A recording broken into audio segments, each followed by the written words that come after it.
Hello and welcome to the Phil Gadd Podcast, where I delve into the minds of entrepreneurs and learn how they develop their success and growth. This episode is a little bit different again. We're back to the local Fernie flavour, and today I have one of the mayor candidates for the City of Fernie Council elections, Nic Milligan. So welcome, Nic. Oh, thank you, Phil. It's a pleasure to be here. Yeah, awesome. Well, thanks very much for your time. Let's kick off with letting everyone know a little bit more about you. Sure. Thanks. I grew up in Fernie. I moved here when I was 4 years old. My father came to work in reclamation at what was then the largest coal mine in the region, and have been here off and on ever since. Went away to university and to college, and kept circling back. And after you get out and travel a bit and see the world, and you come back to a place like Fernie, you realize it is a terrific place to live and stay. So I came back in '95 and got a job with tech, and I've been here ever since. Cool. So whereabouts in Scotland are your family from? So I was born actually in a farmhouse in a very small little farming cluster in the West Highlands called Kishorn. Okay. And it's the kind of place that it has one shop, and that shop is the liquor store, the grocery store, the drugstore, a little bit like the Elko Hilltop, only smaller. And I've been back a few times and quite surprised about how small it was, but it really is a beautiful spot. My dad managed a farm up there, a Seafield farm, which literally was true to its name. It was right on the loch, the sea loch, Loch Carron. Oh, wow. And my mum used to say, I always thought it was a bit of an exaggeration, but she used to say that the waves would actually splash on the kitchen window when she was doing dishes. But having been back there, I can see that she wasn't exaggerating at all when the weather's bad and it was that close to the ocean. It's a beautiful spot. Yeah, no, it is up there. It's beautiful. So how did your dad transition from running a farm to getting into mining? I've often and unfortunately passed away, so I've never really got to delve into that question with him. But I think he secretly always just wanted to be a farmer. Right. But he was well educated. He had a degree in agriculture from University of Aberdeen, and that landed him this job in the West Highlands, where he was able to sort of ply his trade, as it were, with a bunch of new technologies to the farms in the West Highlands. And then in the late '60s, it was an area of Scotland. Well, a lot of Scotland was quite depressed at the time, and his brother was living here and practicing law in Fernie. Oh, wow. And in 1969, they introduced a revision to the Mines Act, and they produced the BC Code, which included mine reclamation, which hadn't been a legal requirement up to that point. So his brother phoned and said, "There's some real opportunity here." Okay. So he came over and started working at Kaiser Resources and brought his know-how here, and he's now considered the grandfather of open pit mine reclamation in the province of British Columbia, something for which I'm quite proud. Yeah, that's interesting. I mean, and just like really interesting that like a lawyer from Scotland was in Fernie in the '60s. I know. It's kind of a circuitous route. His brother John was in the British Army. Oh, okay. And when he left the army, of course, they had would be the equivalent of the GI Bill in the United States. And so he was able to get, because he was an officer in the army, he was able to get an education. And as I understand it, he could have pursued that education in any of the sort of the Commonwealth countries. Right. And so he initially came to Canada. He started in Toronto, but then transferred out to UBC, finished his law degree in UBC. Wow. And there was an articling position here in Fernie, and so I became, and yeah, it was. That's interesting. And he lived here until the 72 or 73. After we'd moved here, he then took a job with the Ministry of Environment in Ottawa. So he was a civil servant for the balance of his career. Okay. Yeah. Wow. It's just all the stories and journeys of how people came to Fernie. It's I'm sure you could just do a whole podcast on that. It's interesting. Oh, absolutely. Yeah. The way the connections work. Yeah. Yeah. I see. That's cool. Okay. So running for mayor. Yeah. What made your decision to get into local government? Well, it sounds a bit like a cliche, of course, but as I said, I've grown up here, and I wanted to give back to the community. The community's been really good to me. I was able to raise my kids here, and they had a great experience, and I want to give back to the community. But also, in the latter part of my career at Tech, I was the manager of social responsibility, and was able to sort of deploy my skills working with communities at every level, both from the government level to the individual level, and those skills really served me well in terms of building relationships and creating success for those communities. And so I wanted to bring those skills, which sort of center around relationship building, to municipal government and apply them there. And I think they offer an opportunity to sort of open up municipal government to the citizens and engage them and make them feel that municipal government really is here to serve them, and that they in turn can support the government to meet their own ends. So if you'd asked me, even when I made my announcement in the paper, well, I was quite nervous. Like I wasn't quite sure it was the right thing. But now that I've been in the process for a while, and a lot of people have come up to me and brought really important issues to me, and they've been really open and had some great conversations. It's actually really exciting. I'm really I feel like I've made the right decision, and I'm on the right track, and looking forward to the opportunity to serve the people of Fernie. Yeah, that's great. So what was it? Was there one thing that like one day you woke up and you just went, "Today I'm going to run for mayor"? Or No, I don't think so. That was probably a little harder to answer. I think it was in the back of my mind for a while. I was fortunate enough I was able to retire early from Tech, and so I had been asked by a lot of people while I was at Tech, and not Tech employees, but people in the community. Oh, when you're done, you should run for mayor. And I think that probably planted the seed. Okay. And I pondered it for a long time, and sometimes more seriously than others.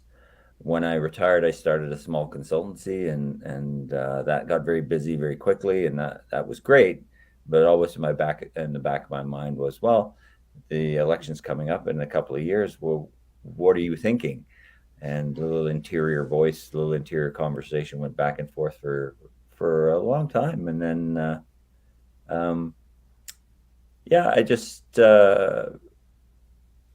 there's something my wife, a phrase my wife always says: you regret the things you didn't try much more than the things you did. And so I thought, well, now I looked and I thought, well, I have a lot of experience working with councils around the region and with Indigenous governments in British Columbia and West Central Alberta, and I thought, well, I have the chops, and I'll make the jump. I'll go straight for the big chair. I'll run from there. Good on you. Good.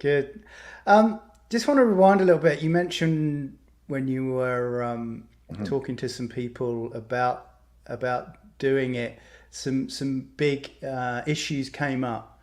What could you sort of maybe sort of describe some of the things that people have been talking to you about?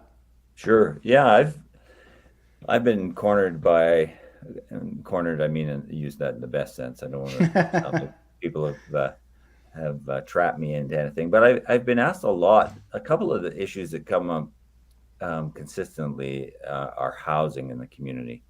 You know, all of our favorite, we love this town. And one of the reasons we love this town is it has a great selection of restaurants and pubs and places to eat and enjoy yourself with friends and visitors and what have you. And more, so many of those places are closed a number of days of the week because they can't keep employees because employees can't find housing. And so that really is a primary issue that people have come up to me with. They're very, very concerned about not only their employees, but residents, their children. Will their children ever hope to live in Fernie? And I appreciate affordable housing, and housing generally is a crisis in British Columbia and Canada. But I do think there are, if we work together, we can identify solutions that provide a whole series of options, from the very sort of simple, well, when I say simple, I mean nothing is simple these days, but opportunities for homestay programs that allow new employees to arrive in Fernie and stay with people who are willing to rent out a spare bedroom, for example, for an agreed upon period, and it allows that person a safe landing space. It allows them to get their feet and look around and see what's available. And that's sort of the first level, and then there are a number of other levels.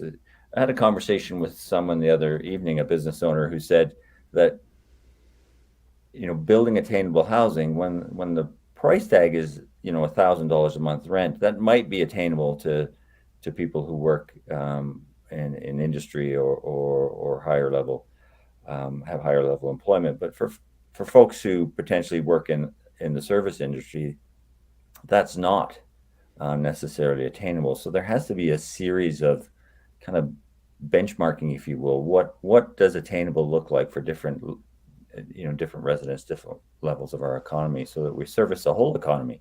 We can't just look at one group and say we've solved the problem, because it doesn't necessarily solve the problem for everyone. So it's been a fascinating conversation, and I've had ideas. The community is full of ideas. That whole homestay program that I talked about is actually something. There is a platform available, and that was an idea that was brought to me by a resident of the community, somebody who'd seen this before and suggested it was something worth trying. And so I've had conversations with that organization. And are you referring to the Happy Pads? Yeah, that's exactly right. Yeah. No, I remember the conversation we had Right. a little while ago, and you brought that up, and it, for me, listeners know, I obviously, I'm in the housing industry. I'm a realtor, but I also own a business, and exactly as you described, we have staff. We have a restaurant, so staff in the service industry. Lots of things which you just mentioned there are exactly correct. $1,000 a month is a lot of money for someone working in the kitchen or as a server.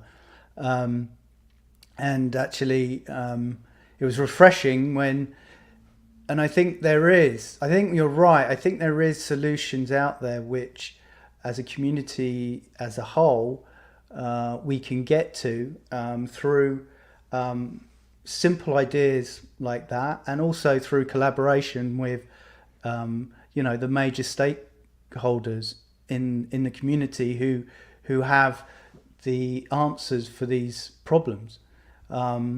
they're there, and we don't have to, in my opinion, you don't have to reinvent the wheel a lot of the time.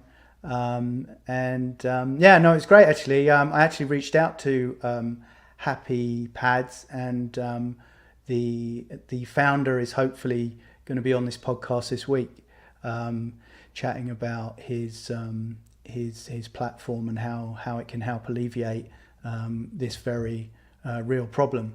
Yeah. So absolutely. Sorry, Phil. I had a conversation with Kalen, and he is justifiably excited about his own platform because they've had some real success in communities. Awesome. And as a citizen, I've been able to sort of scratch that idea to surface it. As an elected official, I'm hoping to bring them here and be in a position to sponsor. However, we work that, as you say, in collaboration with the community, who the right sponsor is. But there is a real opportunity to provide at least a starting spot for a lot of people. Kalen said at one point, I think it was in Kelowna, that 40% of the homes, or 40% of the bedrooms in the community are not being used. Yeah. And there are a lot of those people, most of his clients who've never rented before, who are willing to take in a boarder, as it were, for a defined period and try it out. And he's had great success.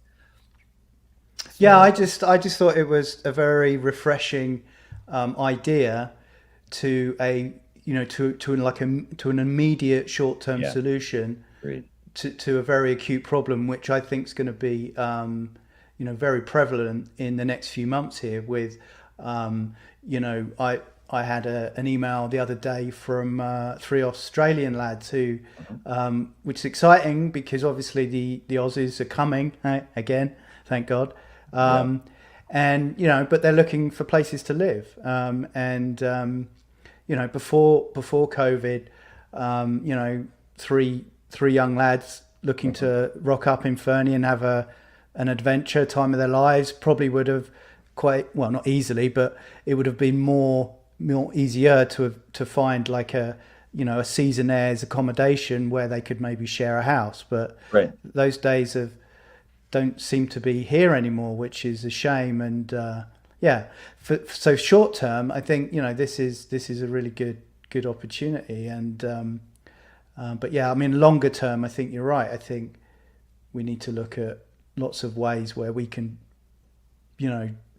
put in more inventory, not just for across the board, I think, but I think that is, well, we can touch on that, but I don't want to go down.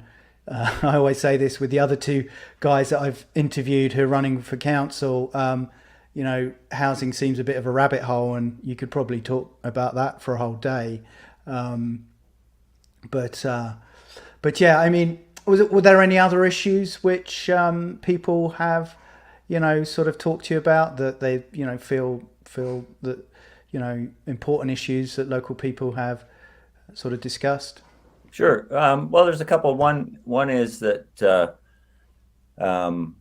and I'm, certainly not here to criticize the sitting council. That's not my intention at all. But a lot of people feel, and this will be a byproduct of a number of things, including COVID, a little bit alienated from the current political process in town. Okay. That they feel, one step removed, even more than they have in the past.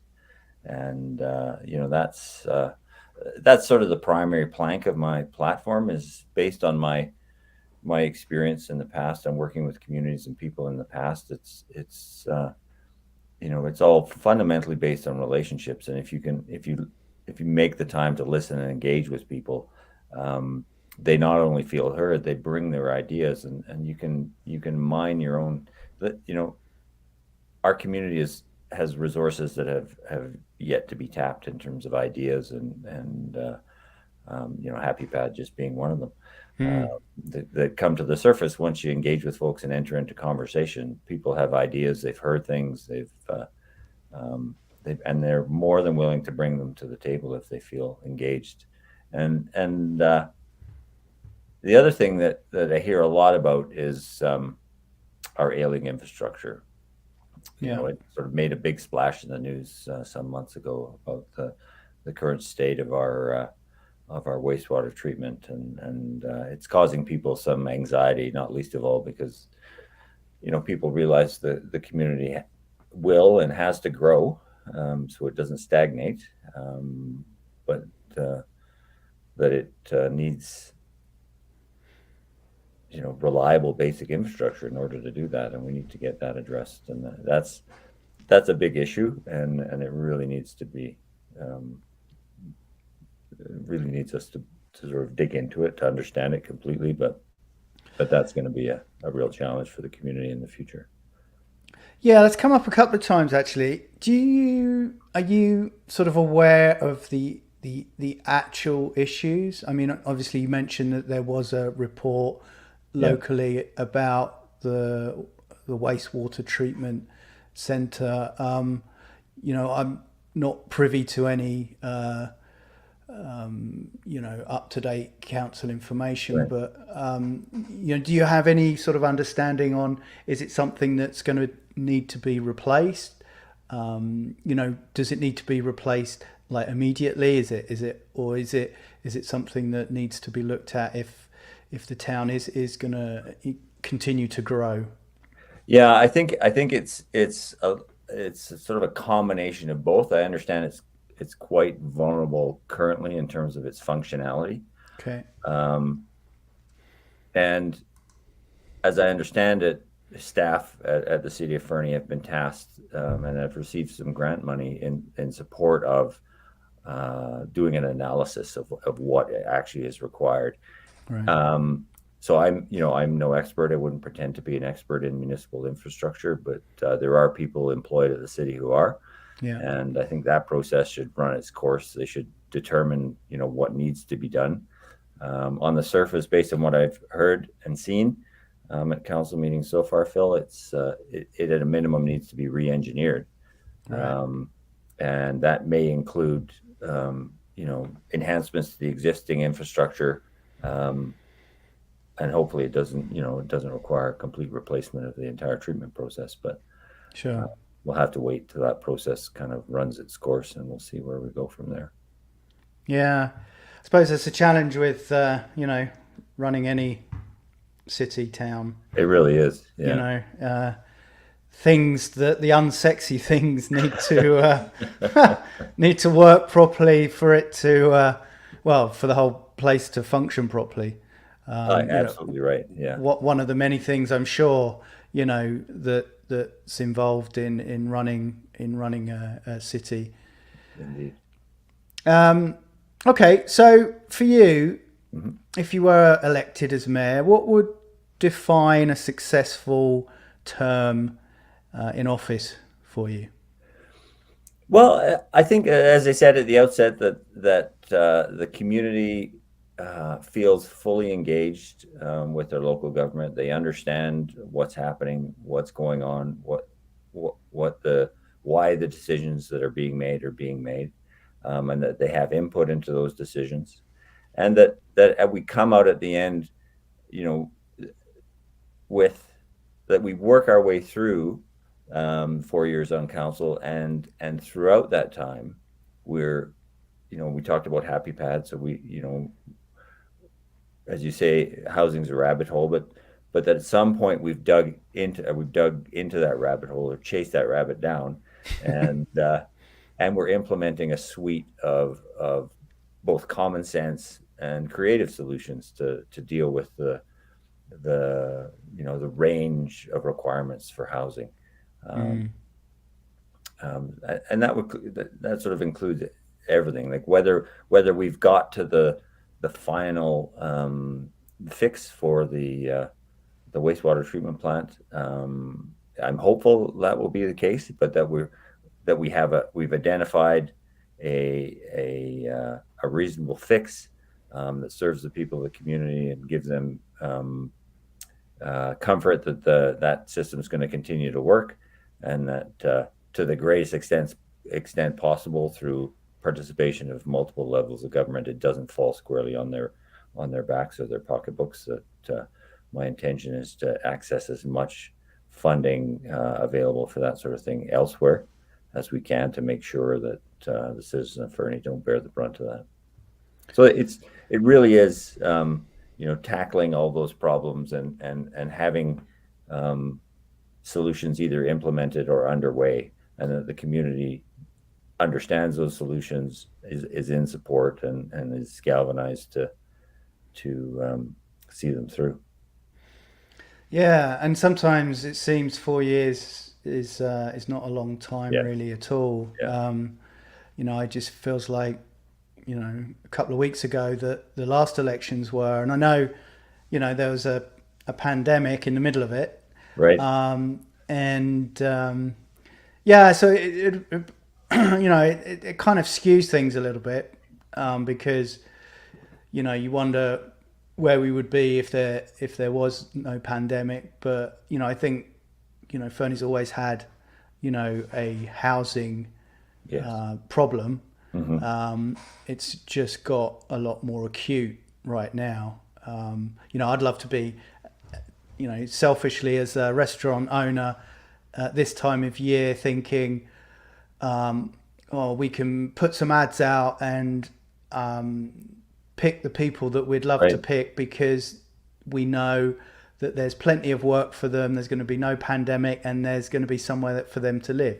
Right. Like in an ideal world for me, a whole development solely for,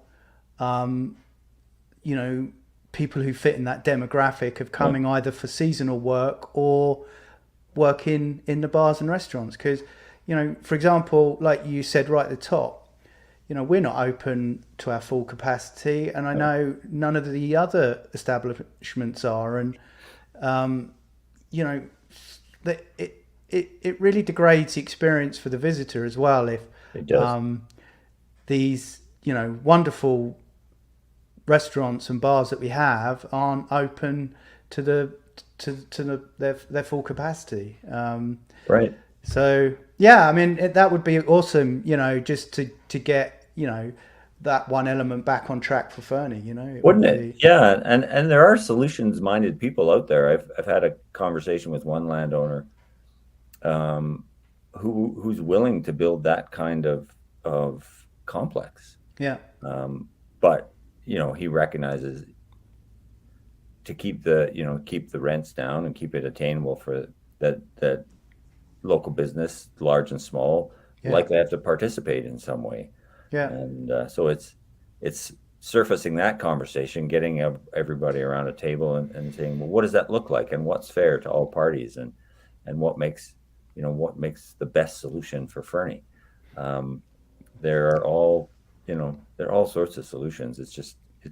I agree.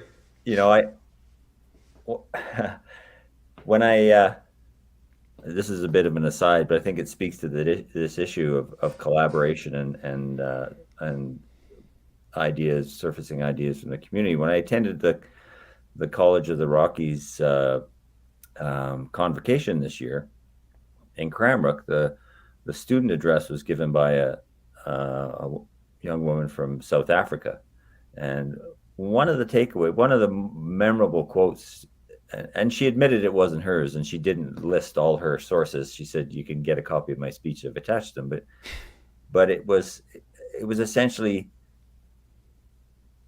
rejoice in being the person in the room with the most to learn, because everything else is free education. And so when you get a bunch of smart people in the room with great ideas and needs, like yourself, a business person, and wanting to have the conversation and willing to participate, you can come up with all sorts of ideas. And I don't think any problem is beyond us if we work together as a community and are willing to have those conversations collectively. Nobody's going to come up with the answer on their own. It's just too complicated. And one of the things you said about, like success for the next 4 years, it'd be lovely if Fernie as approaching the end of my 4-year mandate, was held up as a model of how we've dealt with the suite of housing challenges, so that other communities are coming to us and asking how we did it. And Absolutely. And no, I agree. I mean, then there's no reason why it shouldn't be. As a business owner, like even pre-pandemic, people would always they'd always talk about a housing issue, which I kind of didn't really agree with before the pandemic. I kind of knew that there was an issue, but Sure. we would always, for our staff, help them. Our biggest thing was like, yes, we don't have it immediately, but if you get here, if you commit to us, we will do. We won't let you down. Right. We'll get you here. We'll put you up somewhere for a bit, and then we'll feed you into our network of already employees, and like 99% of the time, Right. It worked. But wouldn't it be nice if we didn't even have to think like that? We could just basically, when we're emailing our new employees, giving them all the information to how to get an amazing room or an apartment in this newly built, environmentally sound accommodation, which is priced reasonably, affordably, and it's a model that we could share with other mountain communities that experiencing this. And Whistler have done it. We don't have to reinvent the wheel. Exactly. I mean, it's it's I think you're right. I think I agree with you. I think collaboration with smart people in a room can fix a lot of problems. Yeah, I agree. Yeah. Right, putting the worlds to right there. Okay. Right. No, that's. And is there any other sort of issues that you feel people have spoken to you about that are important at the moment?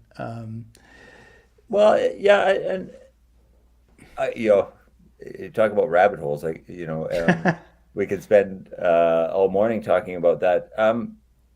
Suffice it to say, I'm very grateful. I'll just say this: I'm very grateful to everybody who has come up to me with an idea or a suggestion or a question. Yeah. Because it's a demonstration that people care about this place, and they want, they love living here. They love their quality of life. They see ways to improve it, and I'm on board with that. I'm not interested in compromising people's quality of life, and I think we can do things at the city and together that advance this community without doing that. Like, if we're careful and we're smart about it, I'd just as soon go out. If you want to go out on a Monday night and eat dinner, and you can do that, whenever. That we're continue living the dream, as it were. Yeah, no, it is. I mean, I remember one of the first. It always sticks in my mind, a little story that when I first came here back in 2004, my first winter season, I was here with Non-Stop Ski doing that, and the whole culture of the place was just like sort of, instantly was a massive attraction for me. But I remember, I always tell this story to people like well I used to, you remember when hitchhiking used to be a thing from hopefully that'll come back. I know COVID's probably put a big dent in that, but I remember being hitching back from the ski hill one day, as you did, and I got picked up by the mayor, and I thought, wow, I think it was Randall at the time. It was Randall, and I just thought, wow, it's just, that's the kind of sort of place this is. You're coming back down from the ski hill, and the mayor gives you a lift home, and there's not too many places in the world where you could say that could happen. Right. But that it is. It's Fernie's a special place, and in my opinion, that we've had a bit of the whole world's had a bit of a rough go of it the last few years, and we got a lot of challenges ahead with rising inflation and cost of living, and but I think personally, a group of smart, well, not even smart, a group of people prepared to collaborate I think can get you out of most situations. I agree, and really the primary prerequisite is all they have to do is care, Yeah. and they'll bring good ideas for sure. Okay. All right. So let's get back. Well, actually, I want to ask. I ask everyone who comes on this podcast this question. How do you define success? Yeah, oh boy, that one's a tricky one. I know. Yeah, and I imagine that it's probably reflecting your answers. They're probably everyone completely different. completely different. Yeah. Well, success for me, I guess, is that I've achieved my goals, and everyone around me has achieved theirs. You know what I mean? Like it's that everybody. It sort of goes back to this nature of collaboration in a community like Fernie, that everybody is satisfied with the outcomes. Nobody's 100. As we often say, when you're building consensus, not everybody's 100% happy, but everybody can support the outcome. And if everybody goes away feeling that they've contributed, and myself included, and contributed to the greatest extent possible, and that they've been heard and their ideas have been considered, whether they're implemented or not, then that's a successful process. And it's you can walk away with a certain amount of satisfaction that things that things have been explored completely, and that the best possible decision has been made. I guess that's maybe how I would define success. That's great. If there's one piece of advice you could have given yourself a decade ago, what would that have been? Wow. That's such a great question. I think it would have been, and maybe I'd have to go back 15 years, because I do think I gave myself this advice, or somebody gave me this advice at one point. Yeah. Which is talk less and listen more. Yeah. Sort of consistent with what we've already said about collaboration is listening is so it cannot be undervalued. I had the great good fortune actually to study under a fellow named Anthony Kelly at he wrote a number of books on participatory development, community development around the world. He worked in he worked for Oxfam Australia for some of the poorest communities in India, for example, to build local capacity, and he teaches this process of dialogue, and it's like no other process of dialogue you've ever participated in, I don't think. What he teaches you is to hear the words that are actually said, and not to layer on with your interpretation. So you're hearing the actual context and content, and not interpreting as you go, because as human beings, we're very often, if we're not thinking about what we're going to say in return, we're interpreting what we're hearing rather than just hearing the language, and it's actually very hard. But sort of that notion, that kind of deep dialogue, that hearing what is important to people by their very language, and not by your interpretation of their language. That's yeah. So it was a little more than 10 years ago, but that's been an incredibly powerful. Yeah. That sounds it. And it's true though. You sometimes, I'm just thinking about what you were saying there. Like when sometimes you just don't listen to what people are saying. You just rush to get your, either thoughts or opinion across, but right. You haven't actually listened to what the person has. Not really listened to what they've said. Yeah, and it can be hard, and emotion, of course, because often in where there's a power imbalance in a conversation, people bring a lot more emotion if they feel that they have less power in the equation. They bring a lot more emotion, and so sometimes it's very, very hard to sort through that language. But it's a really valuable tool, and it really helps to establish rapport with people and communities. It's Yeah, yeah that's powerful for sure. yeah. All right, Nick. I've got some quick fire stuff for you Okay, to finish it off with. all right. You're a reader. What's your favorite book? Yeah. Oh, that's an easy one.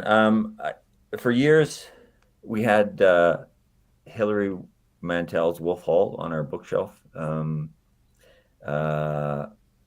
And then at the start of the pandemic, when we were all at home for so long and working from home, I decided, well, I'm going to pull this off and read it. And so there's 3 novels in that cycle about Thomas Cromwell, who was an advisor to Henry VIII. It's Wolf Hall, Bring Up the Bodies, and The Mirror and the Glass. And without question, they're my favorite works of fiction.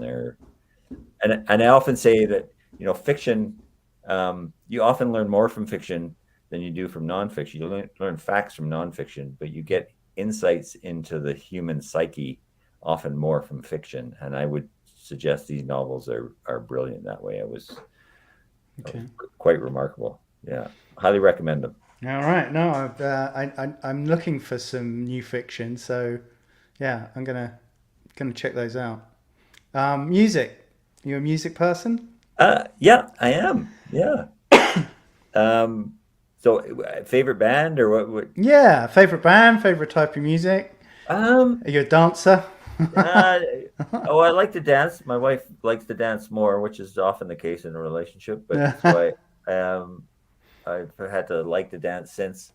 But yeah, I guess sort of thoughtful, kind of folk pop stuff. People like the Mountain Goats.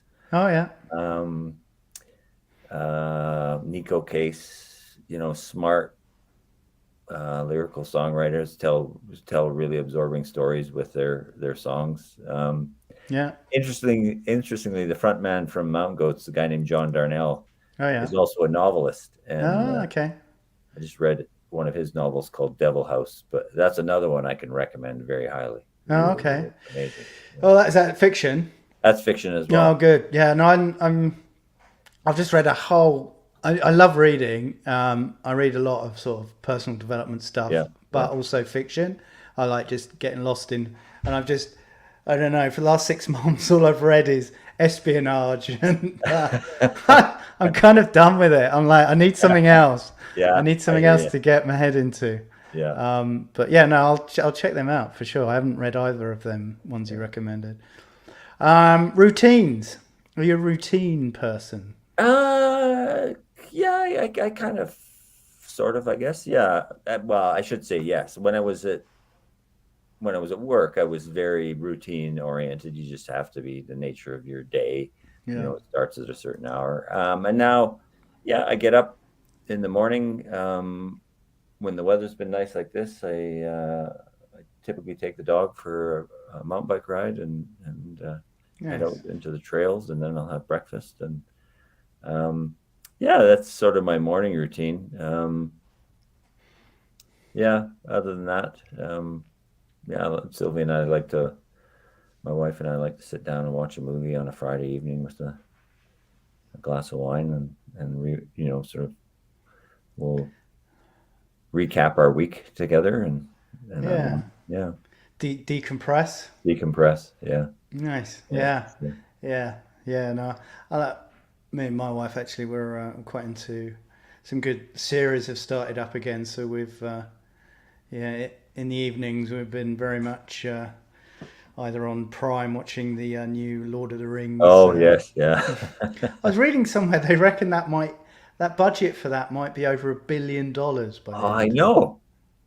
Incredible. Imagine what you could do with that money. I don't know our TV show could actually make that back, being in Right. like that was my previous career. But anyway, yeah, blows me away when I saw the budget for that. No I mean, kidding. it looks fantastic. It looks phenomenal. But yeah, It really wow. does. Yeah. Yeah. All right. Last one. One thing no one knows about you. No Do you have one any- knows about me. Oh boy, I'm a kind of an open book. So I'm not sure. You weren't a drummer in a crazy rock band when you were. No. No, I wasn't. There are a couple of people in the region who know this about me, but I have a I have a weakness for video games. There you go. Yeah. What kind of video games? Well, lately, people are gonna laugh, but lately it's been Fortnite. Oh, wow. Yeah. There you go.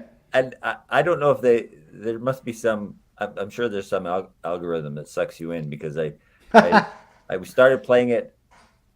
I'm gonna say a month ago, because I was visiting Madeline, my daughter. She's in Halifax, and we went out for a visit. And there was a quiet moment in her visit, and she was getting ready for work, and so she handed me her Nintendo Switch and said, "You should play some Fortnite." So I played it. Enjoyed it. Yeah, came home, got it on my system here, and played 4 matches, solo matches, and won 3 of them. Oh. So I don't know if that's what I say. There's an algorithm that sucks you in. Sucks you in. Yeah, but I'd often come home when I was working, and the job could be quite high pressure, and it was a good way once the daily routine was done, and taking the dog for a walk in the evening, and kids were in bed, and it's a great way to blow off some steam. That is, it's a bit more active than reading. Yeah. But it's still sort of reasonably passive. You're sitting there immersed in this little world. Yeah, it's kind of a nice combination of the two, between reading and watching a film. That's cool. Yeah. That's good. That's interesting. I mean, that's why I asked a question. That's great. All right, Nic. Well, I really appreciate your time this morning. As do I, Phil. Thank you. I'm gonna scrolling across the bottom is how people could get a hold of you. I've got your milliganformayor.ca and then your email address. So I'm sure you'll be happy for people to reach out to you there. But anytime. Yeah. Is there last few words you want to say before we go? No, I'm really grateful for this opportunity, Phil. Like you're a restaurateur, but you've branched out into all sorts of things, including this podcast. But I think it's when I talk about the resources that exist in this community, you're a perfect example of that. Somebody who's not content just with the one thing. You've done all sorts of things, but yeah, it's people like you that continue to add life to this town, and the people who've been here forever are the same. This is just a great place to live, and a great mix of people. And yeah. So I'm grateful for this opportunity to speak to you, and hopefully to a few of them. No, that's awesome. And, that's my goal really is, I just enjoy getting people's stories out there, whether they're running for a local election or they're, I've got a guy coming on this week who does over $10 million in revenue every year. It's just, wow. Yeah, it's just people have interesting stories, and it's just nice to be able to talk to them. So it really is. I really appreciate again your time, and wish you all the best in the upcoming election. And I'm sure I'll see you around again for another beer at the bar and more conversation. Oh, I hope so, Phil. Thanks so much. Yeah, no worries, Nic. Well, take care, and I'll speak to you soon. And you. Bye-bye.